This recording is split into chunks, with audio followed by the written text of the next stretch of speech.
This is the new Audi Q3 Sportback. Now, because it's a Sportback, it's got a sportier back, and it's effectively like a normal Q3 that's wearing its cap backwards. Cooler. Yeah, did you notice the mistake? It's a BMW cap. Sorry. Anyway, this car is actually a bit more expensive than the normal Q3 because it's cooler. It starts from £32,000, but you can save an average of £3,000 off one through CarWow. Now, if you get a CarWow, you can use it as a car comparison website, basically. So you can compare deals, financing, leasing, check out all the different cars in our reviews. And if you click up there, you can actually download a new app. Exciting. You can do all the same stuff there and get a car valuation tool as well. And even scan number plates to get information on any car that you pass in the street. So go to that. Let's start this review by talking about the Q3 Sportback's design, because that's what this car is all about. So it's got a more rakish rear end than the standard Q3, different bumper design as well, and it's got a diffuser like you get on racing cars. It's fake, it does bugger all.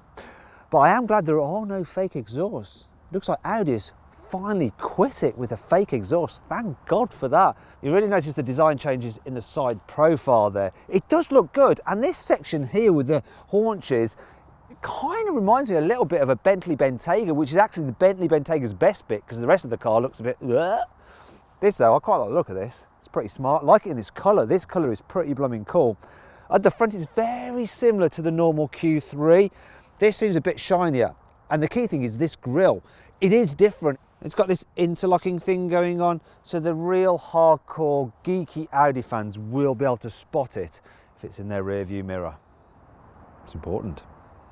Here in the front of the Q3 Sportback, it's pretty much identical to the normal Q3. You've got a very modern looking design, and I do quite like it. And on this particular car, I've got Alcantara on the dash. It's nice and squidgy up on the top of the dash as well, and the panels do feel solid. It's just that some of the materials lower down really are a bit cheaper than you would imagine in an Audi Q3. However, the design layout is pretty intuitive. You've got various driving controls there, you've got your heater controls there, and then your infotainment system. And that brings me on to this car's equipment list. The Q3 Sportback range kicks off with the Sport model, and it gets a large central infotainment screen with Apple CarPlay and Android Auto, and inbuilt satellite navigation.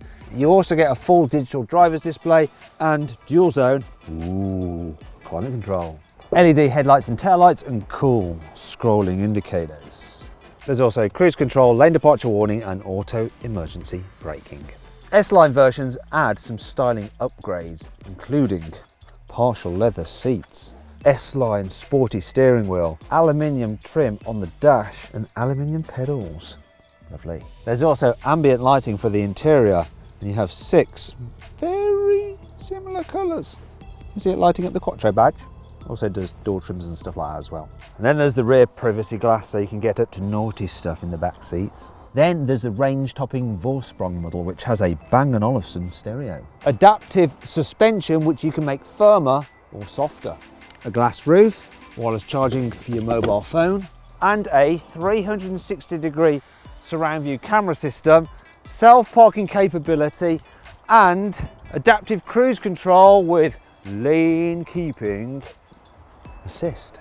Anyway, let's continue this review by talking about the infotainment system. So it's actually pretty easy to use. The menus are nice and big. It's neatly laid out. You've got these shortcut buttons down the side. The only thing is that being a touchscreen, it's not quite as easy to use as the older Audi systems when you operated them by a swivel wheel. Yeah, it's fine when you sat still, but when you're driving, it's just a bit more tricky. Now, more expensive Audi models have screens that vibrate when you press them, like your mobile phone does, so you know you've hit a button, but this one doesn't because it's slightly lower down the range.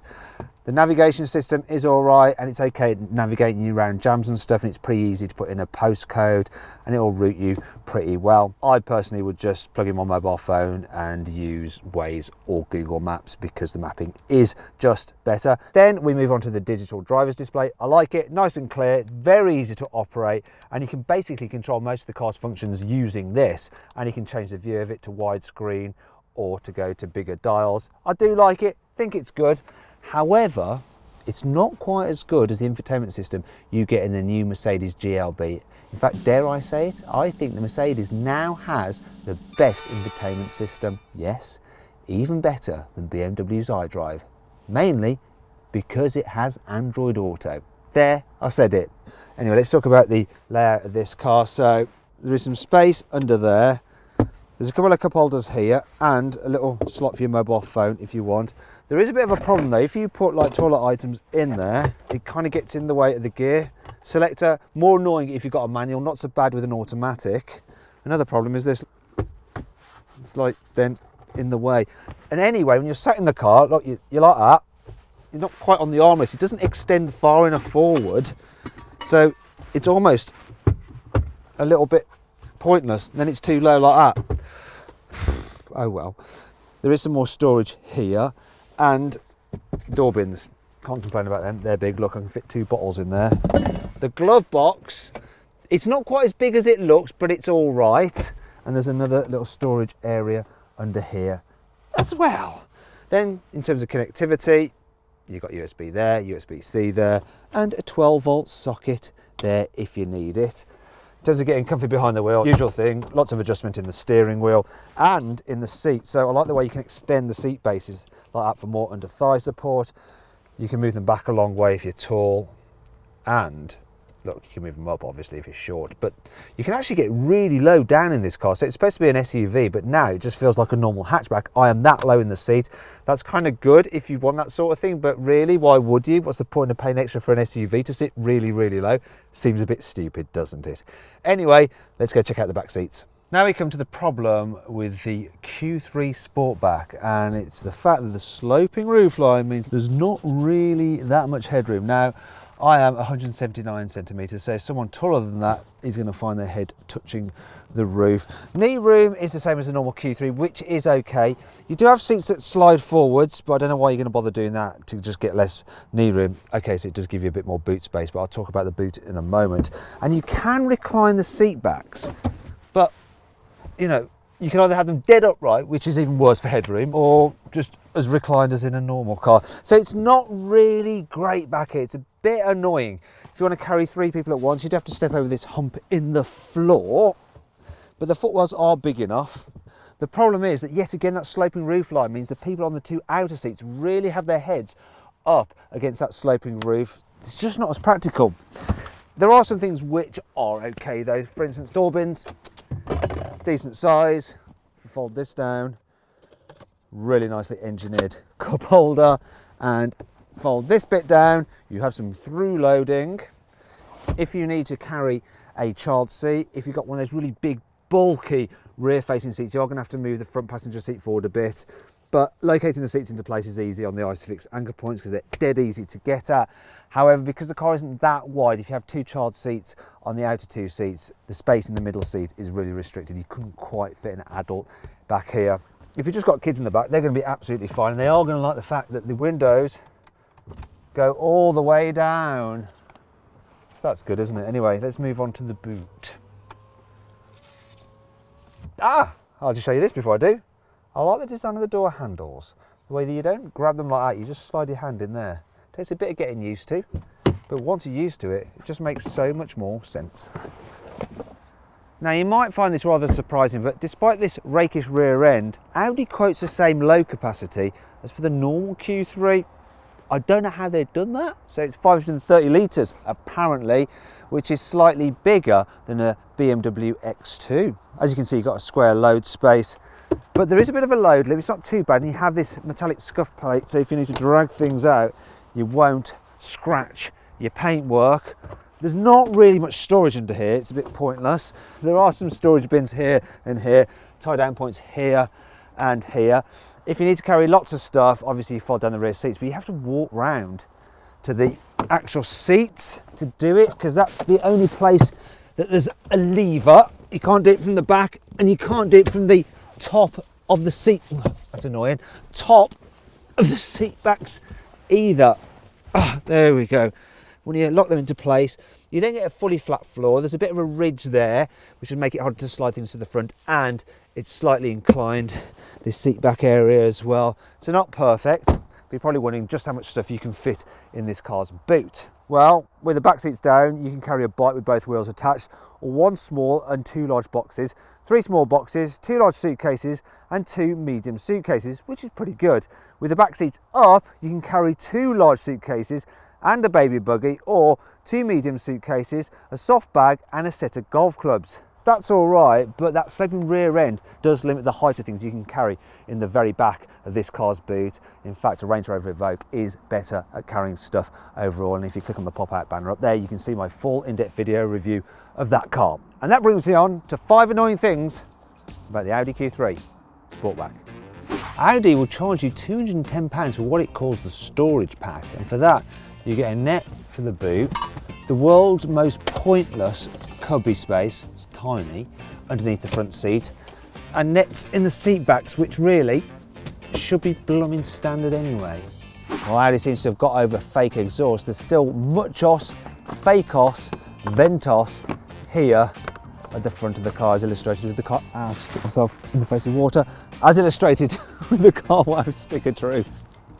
If you slide the rear seats forward slightly, you then get this gap, as you can see now, between the boot area and the seats. And if you were to drop something down there, it could go underneath the seat and you'll probably never find it again. Good job I held onto this. The doors don't quite extend all the way down over the sill, so when it's really dirty like this, you end up getting the muck on the back of your trousers, like I have here, getting it in and out of this car. This touchscreen may look pretty cool, but when the system is off, it looks less cool because it's covered in horrible fingerprints. It's not all negative though. Here's 5 good things about this car. Check this out, look. You can keep the load cover stowed away underneath the boot floor. Now can I get it into position? Yes I can, there you go. And like most cases where a manufacturer makes a coupe version of an SUV, they don't usually change the windscreen, but on this, Audi has made it a bit more raked for a sportier look. If you have the adaptive cruise control on and you fall asleep behind the wheel, the system won't just disengage, it will slowly bring you to a halt in lane. There's Amazon Alexa compatibility for the infotainment system, so you can effectively control things in your home from your car by talking at it. You might be wondering why there's this cutout here in this pillar. Well, it's because if it was filled in, there's a chance you could bang your elbow against it and be very, very annoyed. All right, and let's talk about engines. So there are petrols, 1.5 litre with 150 horsepower, or a 2 litre with 230 horsepower. That's pretty quick, that engine. Then there's the diesel, which is a 150 horsepower. Now you can get the car with front wheel drive, quattro all-wheel drive, a 6-speed manual gearbox on the lower powered cars, or a 7-speed dual clutch automatic. Now this particular car is the range topping 45 TSI, so it's got the 2 litre petrol engine in it. It should cost over £40,000, but I put the details into the carwow configurator and got an offer back for £37,500, so a saving of £3,000. Now if you click on the pop-out banner up there, you can actually go and try out the carwow configurator for this car or any new car. The Audi Q3 Sportback is nice and easy to drive in town. The suspension is nice and soft, and if you have the adaptive dampers, it's even softer over bumps. It's really, really good. Then there's the steering, super light. It's quite manoeuvrable as well. The turning circle's good, so if you need to make a U-turn, no problem at all. Parking it, it's all right as well. The gearbox can be a little bit jerky, the auto, when you're shifting between going forward or into reverse. And with a Sportback, you're hampered by the poor rear visibility. When you're on the motorway though, this car is nice and quiet, very relaxing. The seats are supportive as well.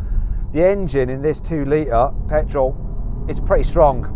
So it's a quick car, but if you drive it like that, you are going to affect your economy. In fact, we've been driving it more relaxed to get a decent economy figure out of it, but still we've only managed 27 miles per gallon, which is not great really, is it?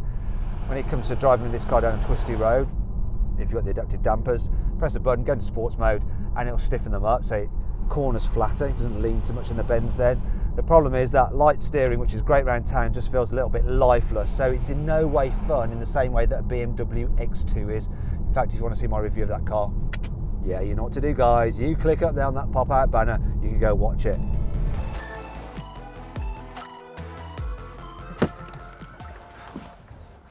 So then, what's my final verdict on the new Audi Q3 Sportback? Should you avoid it? Should you consider it? Should you shortlist it?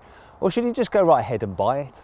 Well, I reckon you should consider it if you fancy something that looks a little bit more sporty than the normal Q3, which is actually what I get because it's more practical and cheaper. If any of you watching this is from Audi, please feel free to send me a cap in and I promise to wear it in my next video of a BMW. Now, if you want to watch more videos, click the links below, and if you click over there, you can see how much you can save on a new Audi Q3 Sportback with CarWow.